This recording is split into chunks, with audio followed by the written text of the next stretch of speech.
दोस्तों आम आदमी पार्टी द्वारा ज्यां सभा राखवामां आवे ई जग्याना मालिकने तरत ज पोलीस स्टेशनमांथी के मामलतदार ऑफिसमांथी के भाजपनी ऑफिसमांथी फोन करवामां आवे के भाई तमे केम जग्या आपी।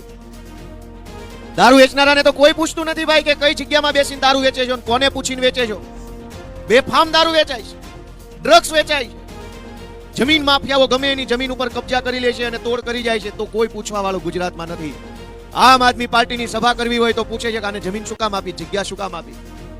वडाप्रधान आववाना होय, मुख्यमंत्री आववाना होय, मंत्रीओ आववाना होय, आखुं सरकारी तंत्र रातोरात कामे लागी जाय, चालू वरसादे रोड बनी जाय, आखी रातमां रोड बनी जाय ने सवार थाय तो अमेरिका जेवो माहोल बनावीने आपी दे छे।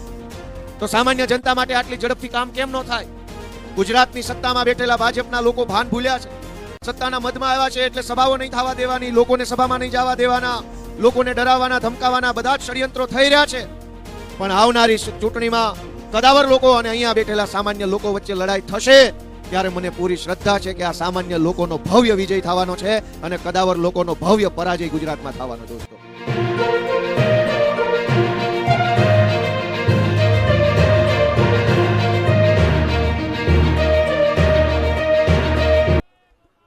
મજામાં બધા છેલ્લે સુધી મજામાં પેલા ઓલું છૂટું માઈક આપો ને છે છે ઓલું છૂટું માઈક છે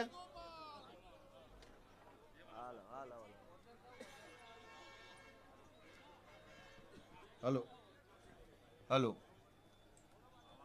હલો અવાજ આપો હલો થોડોક અવાજ વધારો ને બાપા હલો દબાવો માં અમારો અવાજ દબાવે બોલો આપણે બધાય એકવાર જોરદાર જય ઘોષ કરીએ ભારત માતા की जय जवान। આજે આમ આદમી પાર્ટી દ્વારા આયોજિત આ સંમેલનમાં दूर दूर थी अलग अलग जिल्लाओमांथी तालुकाओमांथी गामडामांथी खूब उत्साह साथे पधारेला आप सौ आगेवानो गामजनो युवा दोस्तों वडीलो माताओ बहनों आम आदमी पार्टीना सौ कार्यकर्ता श्रीओ मंच पर बैठेला अमारा सौ आगेवान श्रीओ आप तमामनु हूँ हृदयपूर्वक खूब खूब स्वागत करूँ छूं अने बधानो आभार व्यक्त करूँ छूं। दोस्तों આજની આ સભા અમદાવાદના નિકોલ ખાતે આયોજન કરવામાં આવી હતી પણ પછી ભાજપને તકલીફ પડી કે નિકોલમાં આમ આદમી પાર્ટીની સભા થાય તો ખેલ ખુલ્લો પડી જાય, લોકો જાણી જાય, જાગૃત થઈ જાય અને એટલે સરકારી તંત્રનો દુરુપયોગ કરી, પોલીસનો દુરુપયોગ, બીજા વિભાગનો દુરુપયોગ કરી सभा बंद रखावानी कोशिश करी अने अमारा आम आदमी पार्टीना ज्वेलबेन, कुलदीपसिंह, अन्य जीतूभाई बधा अनेक आगेवानोए खूब मेहनत करी, आखी आखी रात जाग्या। हूँ पोते गई काले रात्रे 3 वाग्या सुधी जागतो तो, बधाए जागीने मेहनत करी अने पाछी आ सभा ने अहींया सफल बनाववानी कोशिश करी। दोस्तों अने आ कोशिश में सौथी मोटो आभार मानवो होय तो आ जमीन जेमणे आपणने आपी एवा हरजी बापा ने एमनो खूब खूब हूँ तो आभार व्यक्त करूँ छूं के मक्कम मन्ना थईने एणे कीधुं के सभा मारी जमीन में भले थाय। दोस्तों आम आदमी पार्टी द्वारा ज्यां सभा राखवामां आवे ई जग्याना मालिकने तरत ज पोलीस स्टेशन मांथी के मामलतदार ऑफिस मांथी के भाजपनी ऑफिस मांथी फोन करवामां आवे के भाई तमे केम जग्या आपी। दोस्तों आम आदमी पार्टीनी सभा कदाच थई जाए, 4 आगे પોતાની વાત રજૂ કરી જાય તો એમાં ગુજરાતમાં તકલીફ શું પડી જાય છે। આ થઈ સભા, હું બોલીશ, કેજરીવાલ સાહેબ કહેશે, ઈશુદાનભાઈ 4 વાતો આપણને રજૂ કરશે, એમાં તકલીફ શું પડે છે, શા માટે ના પાડવી પડે છે। દારૂ વેચનારાને તો કોઈ ફોન કરીને પૂછતો નથી કોની જગ્યામાં દારૂ વેચે છો। અવાજ વધારો ને ભાઈ, કેમ આમ કરો છો, એની ઉપર વધારો। दारू वेचनाराने तो कोई पूछतुं नथी भाई के कई जग्यामां बेसीने दारू वेचे छो, कोने पूछीने वेचे छो। बेफाम दारू वेचाय छे, ड्रग्स वेचाय छे, જમીન માફિયાઓ ગમે એની જમીન ઉપર કબજા કરી લે છે અને તોડ કરી જાય છે, તો કોઈ પૂછવા વાળું ગુજરાતમાં નથી. આમ આદમી પાર્ટીની સભા કરવી હોય તો પૂછે છે કે આને જમીન શું કામ આપી, જગ્યા શું કામ આપી. મિત્રો, તમે વિચારો કે આટલી તાનાશાહી શા માટે કરવામાં આવે છે? 30 વર્ષ થઈ ગયા ગુજરાતમાં ભાજપની સરકાર છે અને આ 30 વર્ષની અંદર ખરેખર જનતા માટે કંઈ સારું કામ કર્યું હોત, લોકોના જીવનની અંદર સુવિધા અને સરળતા વધે એવું કામ કર્યું હોત, તો અમારી સભા બંધ કરાવવાની કોશિશ ન કરવી પડે, પબ્લિક આવે જ નહીં ને એમનામ અમારી સભા બંધ રહેત, લોકો જ ના આવે. લોકો કેમ આવે છે એ વાતની ચિંતા ગાંધીનગરમાં બેઠેલા ભાજપના લોકોએ કરવી જોઈએ કે જનતા આવે છે શું કામ. અમે તો કોઈ સરકારી બસોય મૂકી નથી કે તલાટીઓને કઈ હુકમય કર્યા નથી ગામ દીઠ 100 લોકોને ભરીને લઈ આવજો. છતાંય જો જનતા આવે છે તો એનું એકમાત્ર કારણ છે કે જનતા દુખી છે, જનતા પીડાય છે, જનતાને ઘણી તકલીફ પડી રહી છે. માટે એક આશા અને વિશ્વાસ સાથે આમ આદમી પાર્ટીની સભામાં આવે છે. જનતા જ નહીં આવે તો અમારી સભા કેવી રીતે થશે? તો સભા બંધ કરાવવાની કોશિશ કરવાના બદલે જનતાના જીવનમાંથી તકલીફ ઓછી થાય એવી કોશિશ જો ગાંધીનગર વાળા કરે તો માત્ર સભા નહીં, આખી આમ આદમી પાર્ટી બંધ થઈ જાય એમ છે. જનતાને કોઈ દુઃખ જ નહીં હોય તો આ પાર્ટીની શું જરૂર છે? ગામડાના ખેડૂતને કોઈ તકલીફ ન હોય, પશુપાલકોનું જીવન સરસ ચાલતું હોય, વેપારી ખુશખુશાલ થઈને વેપાર કરતા હોય, મજૂર માણસને સન્માનપૂર્વક જીવવાનો અધિકાર મળી રહેતો હોય, તો પછી અમારી આ પાર્ટીની ગુજરાતમાં જરૂર જ ન પડે. સભા ક્યાં, પાર્ટી જ નહીં હોય. દોસ્તો, આપણે બધાએ વિચારવું પડશે કે શા માટે આવી તાનાશાહી ગુજરાતમાં થઈ રહી છે. અંગ્રેજો જ્યારે આ દેશમાંથી ગયા, 200 વર્ષ સુધી લડાઈ આલી, ગાંધીજી, સરદાર પટેલ, જવાહરલાલ નહેરુ એવા કેટલાય મહાપુરુષોએ અંગ્રેજો સામે બાંધવામાં આખી જિંદગી ખર્ચી નાખી.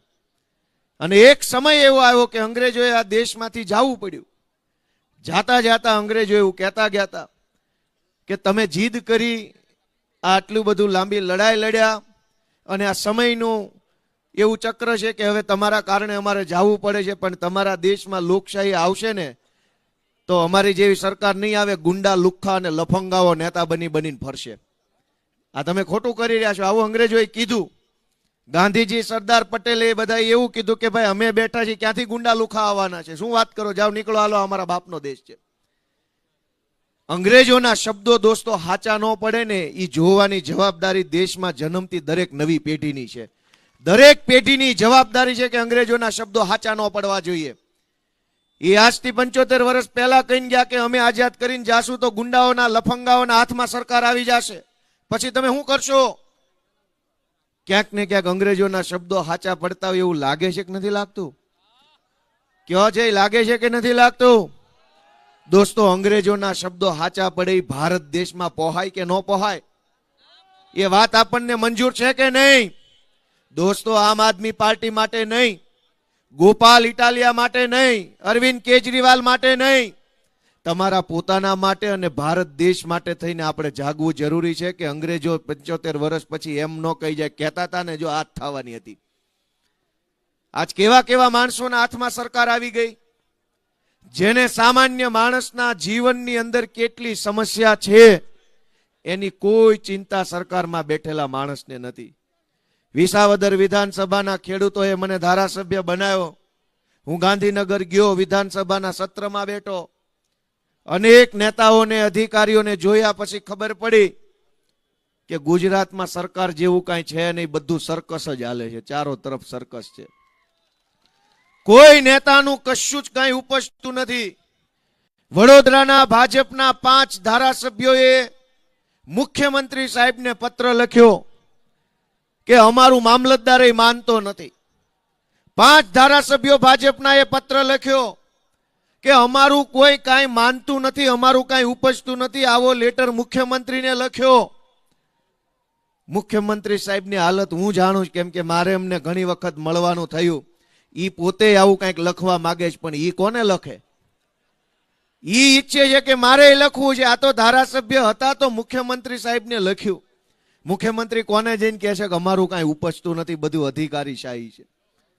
મિત્રો, આજે ગુજરાતની પરિસ્થિતિ એવી છે કે સામાન્યમાં સામાન્ય સરકારી કામ કરાવવું હોય તો માણસને એક આખો ભવ વયો જાય એટલું અઘરું છે. ખાલી આધાર કાર્ડમાં નામ સુધારવું હોય કે રેશન કાર્ડમાંથી કૂપનમાંથી નામ કઢાવવું હોય, ઓહો, મામલતદાર ઓફિસના ધક્કા ધક્કા ધક્કા, આ ફોર્મ, આ સિક્કો, અહીંયા સહી, અંગૂઠો, ફોટો, તલાટીનો દાખલો, આનો દાખલો, ઓલાનો દાખલો.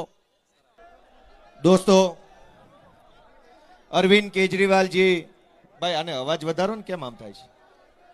અરવિંદ કેજરીવાલજી આપણી વચ્ચે આવ્યા છે. આપણે એમનું ગુજરાતમાં અને અમદાવાદની આ ધરતી ઉપર ખૂબ ખૂબ સ્વાગત કરીએ છીએ. દોસ્તો, હું એ વાત કરી રહ્યો હતો કે આજ ગુજરાતમાં સામાન્ય માણસની વાત સાંભળે એવું કોઈ છે નહીં. ગામડાથી લઈ અને ગાંધીનગર સુધી અનેક પ્રકારની સમસ્યાઓની સામે માણસ લડાઈ લડી રહ્યો છે. પણ આપણી વાત કોણ સાંભળે? આપણી પીડાને હોકારો કોણ આપે? તો જવાબ આવે છે કે કોઈ સાંભળવા વાળું નથી. મિત્રો, સામાન્યમાં સામાન્ય બાબત માટે સરકારી કચેરીઓના ધક્કા ખાઈને નાનો માણસ થાકી ગયો છે. પણ નાના માણસની વેદના કોઈ સાંભળતું નથી. સરકાર હમણાં સ્માર્ટ મીટર લઈ આવવાની વાત કરે છે, પણ જરાક જો સ્માર્ટ પોલીસ સ્ટેશન, સ્માર્ટ મામલતદાર ઓફિસ, સ્માર્ટ તાલુકા પંચાયત, સ્માર્ટ જિલ્લા પંચાયત, સ્માર્ટ 2-5 ધારાસભ્ય બનાવે તો જનતાનું ઘણું કલ્યાણ થાય એમ છે. પણ એવું કામ નહીં કરે કે જેનાથી જનતાને ફાયદો થાય, જનતાને વધુ ને વધુ તકલીફ પડે. એવા પ્રકારનું કામ આજે ગુજરાતમાં થઈ રહ્યું છે. ત્યારે સામાન્ય માણસને આજ આમ આદમી પાર્ટીની જરૂર છે. આ આમ આદમી પાર્ટી કોનાથી બનેલી છે? તો કે ગુજરાતના સામાન્ય પરિવારમાં, નાના ઘરમાં, ગરીબ પરિવારમાં જન્મેલા સામાન્ય લોકોથી બનેલી આમ આદમી પાર્ટી છે. કોઈ મોટા મોટા કદાવર નેતાના પરિવારના સંતાનો આમાં નથી. પણ સંઘર્ષ કરીને, મહેનત કરીને, ખૂબ ભોગ આપીને, યોગદાન આપીને પોતાની રાજનીતિમાં જગ્યા બનાવી હોય એવા ઈશુદાનભાઈ ગઢવી જેવા, ચૈતરભાઈ વસાવા જેવા, પ્રવીણભાઈ રામ, રાજુભાઈ કરપડા જેવા આગેવાનો આ પાર્ટીનું નેતૃત્વ કરી રહ્યા છે. એક તરફ શક્તિશાળી માણસો છે કે જેમની પાસે ખૂબ પૈસા, ખૂબ તાકાત, ખૂબ સત્તા છે. એક બાજુ અમારી જેવા તમારા સંતાનો છે કે જેની પાસે પૈસા નથી, મોટું ટોળું નથી, પણ એની અંદર હિંમત છે અને ઈમાનદારીથી લડવા માટેની દાનત છે. એવા નેતાઓ આ મંચ ઉપર બેઠા છે. મિત્રો, આપણે સૌએ નક્કી કરવાનું છે કે આ ગુજરાતની અંદર આવનારા દિવસોમાં રાજનીતિમાં કેવો બદલાવ આવશે. આપણે જોઈએ તો આપણને ખ્યાલ આવે કે ચારો તરફ તાનાશાહી. ફેસબુકમાં એક પોસ્ટ લખો તો તમને પકડી જાય, તમે સભા કરો તો પકડી જાય. આની પહેલા સુરેન્દ્રનગરની અંદર જ્યારે સભા હતી અરવિંદ કેજરીવાલ સાહેબની, ત્યારે અમરેલીના એક ગામમાંથી કેટલાક લોકો એ સભામાં આવ્યા હતા અને સભામાંથી પાછા ઘરે ગયા તો ગામના સરપંચે એને ધમકી મારી કે તું કેજરીવાલની સભામાં કેમ ગયો તો તારું મકાન તોડાવી નાખું, ને આ તોડાવી નાખું, ને તે તોડાવી નાખું. દોસ્તો, આ કઈ હદની વાત છે કે કોઈ પણ રાજકીય પક્ષ હોય એની સભામાં જનતા જાય, વાત સાંભળે, વિચારે, નક્કી કરે કે કઈ પાર્ટી છે જનતા માટે સારું કામ કરવાની છે. પણ સભામાં જાઓ એટલે મારે એ વસ્તુ ગુજરાત જેવા રાજ્યમાં પોસાય નહીં. દોસ્તો, અહીંયા તો ગાંધી અને સરદાર જેવા લડનારા લોકો આ ધરતી પરથી પેદા થયા છે અને એવી ધરતી ઉપર માત્ર સભામાં જવાથી ગામના સરપંચ ધમકી મારે એ વ્યાજબી વાત નથી. દોસ્તો, આપણે બધાએ વિચારવાનું છે કે 30 વર્ષ થઈ ગયા ભાજપના બટન દબાવતા 30 વર્ષ પછી આજ આપણા બાળકો માટે શું વ્યવસ્થા છે? શાળાની હાલત જુઓ, દવાખાનાની હાલત જુઓ, રોડ રસ્તાની હાલત જુઓ. સરકાર ધારે તો બધુંય કરી શકે એમ છે. વડાપ્રધાન આવવાના હોય, મુખ્યમંત્રી આવવાના હોય, મંત્રીઓ આવવાના હોય, આખું સરકારી તંત્ર રાતોરાત કામે લાગી જાય. ચાલુ વરસાદે રોડ બની જાય, આખી રાતમાં રોડ બની જાય ને સવાર થાય તો અમેરિકા જેવો માહોલ બનાવીને આપી દે છે.